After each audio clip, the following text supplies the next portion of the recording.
comme la patrie des hommes intègres, avec les moutons Compaoré, le Mali s'est vu infliger 23 années de régime dictatorial parrainé par la France et l'Élysée. En effet, les moutons merdeux et supporters du néocolonialisme français sont des cancers très fréquents en Afrique de l'Ouest. Même si la démocratie tant chantée et vantée par la France et l'Europe se résume à un vrai numéro de comédie, de pitié, de tragédie et surtout de leçons de morale sur la démocratie et les droits humains.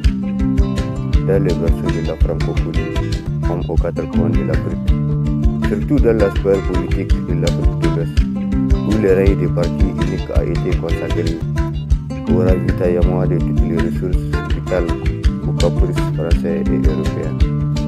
Par le biais de la première génération de moutons détériorés et dressés par les galants du général de Gaulle.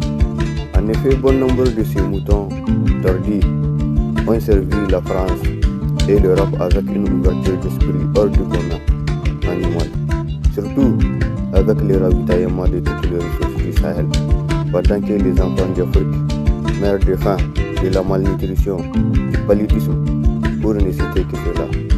Même si la France moralisatrice et sensibilisatrice a regardé ces tristes spectacles avec un œil sournois, puisque la France est la garante de la politique du mouton de la maison de l'Afrique.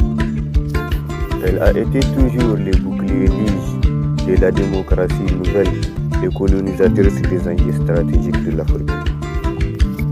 Elle a toujours eu un faible pour l'or malien comme de l'uranium nigérien, même si elle a eu une très nette tendance au meurtre quand elle est face à un esprit révolutionnaire et anticolonialiste.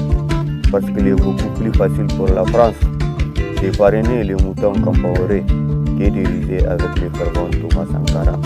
Parce qu'il est beaucoup plus facile pour la France de faire face à l'Europe avec les moutons dans les rangs, plutôt que de laisser le nom de Sékou Touré résonner au soleil des indépendances africaines.